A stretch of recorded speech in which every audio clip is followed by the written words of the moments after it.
Hey guys, do you want to use the screen recorder on iOS 18?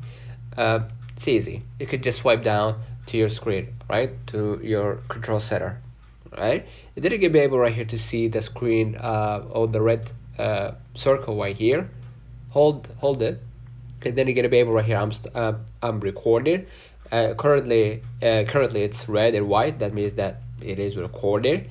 And if it was on black on white, that means that you can actually initiate the recording, right?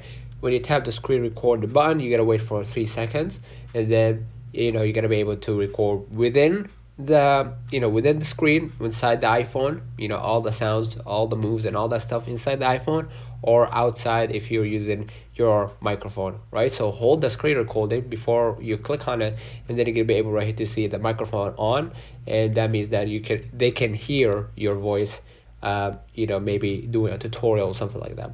So basically, if you don't have the screen recorder option right here, just hold here and then click add control, and then just type screen recording, so you can add the widget probably, or the control to your screen, or to your controls. So let's put on the comments if this video helped you. Don't forget to like and subscribe. Thank you.